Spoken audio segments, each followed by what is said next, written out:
Welcome back to the Messianic Hour. I'm Judy Seculo. I'm glad you're with us today as we are continuing to give you an in-depth analysis of the Passover story. Matter of fact, during the break we were talking because there's so much information. We're going to go another week, so you'll be able to really get a great understanding of what's going on and how to celebrate Passover. If you think about it, it's one of the most, it's so important of all the Jewish feasts for our Messiah because it's the Last Supper.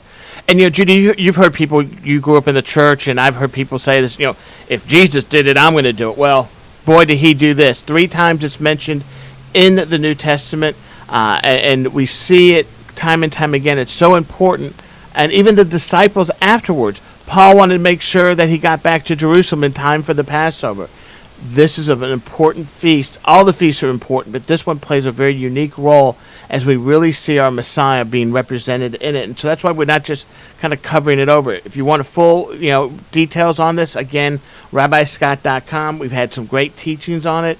You can check it out at the website, watch the video links, and on YouTube too. Well, and personally, I believe out of all of the feasts and festivals, this one, because it's celebrated at home, right, and because of the elements that go into it, the food, the telling, it's probably, I don't want to call it, they're all important because they're all God's feasts and festivals, but really, it's one of the most meaningful.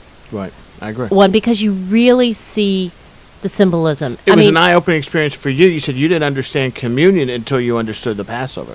And it's also, for a Gentile to celebrate it, you really understand it, but then as you start celebrating it and start incorporating it into part of your family life, and you start bringing others in with you to celebrate it, it's just kind of it's being that seed. It's spreading seeds and sowing seeds. Yeah, I was over at In Touch the other day, and we're going to be doing a Passover demonstration for the people there. But the security officer at the front door, we started talking. He's a Gentile believer.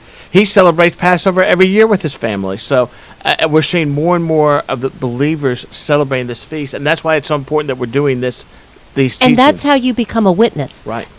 As a Gentile, as a witness to a Jewish person, with me celebrating Passover and falling in love with Passover and looking forward to it. And your matzo ball soup is to die for. But that's really what gives the witness. Right. To be a witness to the Jewish people. And your matzo ball soup is some of the best. Thank you, honey. I wasn't talking about matzo ball soup. But now I'm hungry now.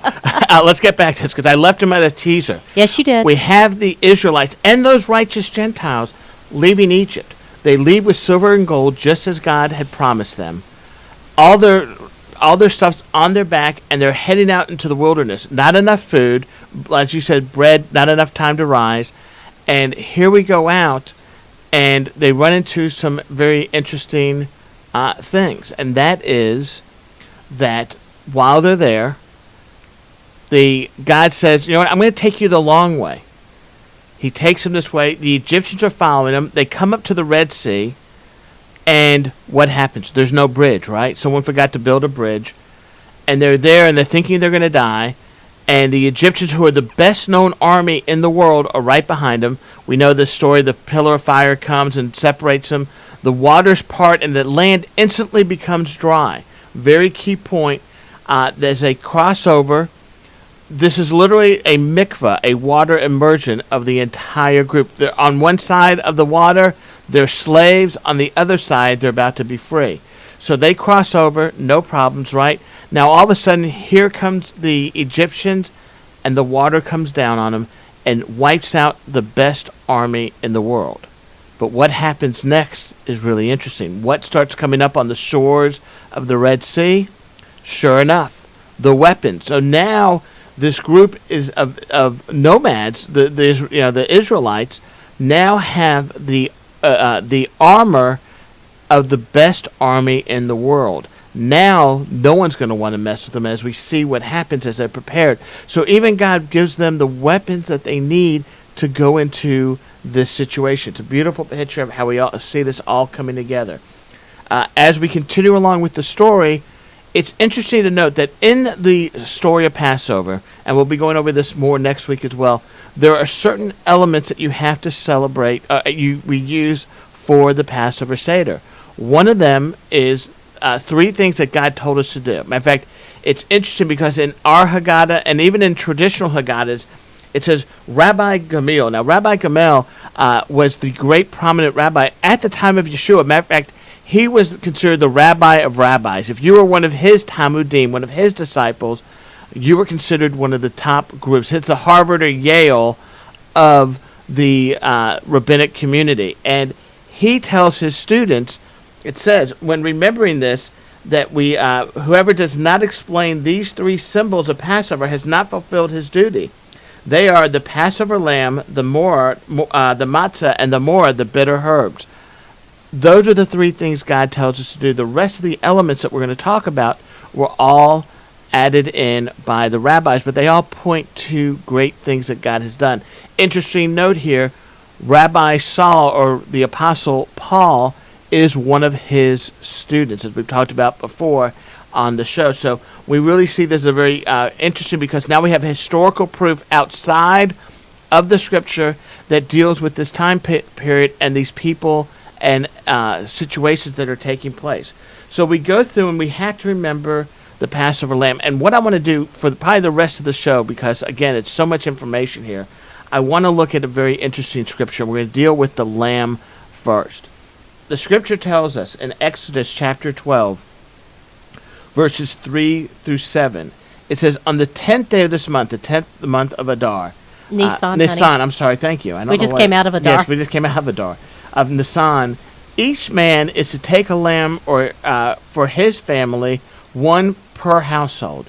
The animal must be without defect, a male in its first year, and you may choose it from either sheep or goats. You are to keep it until the 14th day of the month, and then the entire assembly of the community of Israel, that means Jew and Gentile, will slaughter it at dusk. They are to take some of the blood and smear it on the two sides and the top of the door frame at the entrance of the house in which they eat it. Now, what we see here taking place is we're not told how to celebrate the Passover. So on the 10th day of the month, you go and choose your sacrifice animal, and you literally bring it into your house. Now, what happens here? When you take an animal and you bring it into your house, you develop a personal relationship with it. It almost becomes a pet. And we see here that the animal then over the next 4 days is inspected to make sure it's without blemish. And then on the 14th day, it is put up on the altar and is used as a sacrifice. And then the family eats this as a remembrance of this. Now, how does this parallel Messiah? Well, we see here a great picture. We know everyone here has heard of Palm Sunday, right? Well, that's actually not a Jewish feast. But what the laying down of the palm branches is very Jewish. It's showing that you have victory or triumph over the enemy. Also, it's done to signify a king. So what day do we have him coming into Jerusalem on, riding on a donkey, proclaiming his messiahship? On the 10th day of Nisan. What happens over the next 4 days? He is inspected by the Pharisees, the Sadducees, the Pharisees and the Sadducees, the Sanhedrin, all these groups. Then the Roman officials, right? You had the governor and all this, and they find him what? Not guilty, without sin. And on the 14th day, and it's really interesting, Judy, we see it from the time he's put up on the altar, it's the first sacrifice of the day is being done. He's literally looking over into the temple and seeing all this going on, hearing the psalms that are being sung, asking for the Messiah to come. And then it says at the at noon, darkness covers the land. And then we know at the 9th hour, at the very moment of the last sacrifice of the day, Yeshua gives up his last breath. And what happens in the temple? The curtain is ripped from top to bottom, signifying that this is done traditionally when if someone sees someone who dies in the family, you tear your clothes. We see Adonai, the Father, looking upon his Son, seeing this, and that the curtain, it says, represents God's clothing, and it's torn from top to bottom, showing that this event takes place, and we see how Yeshua becomes the sacrifice.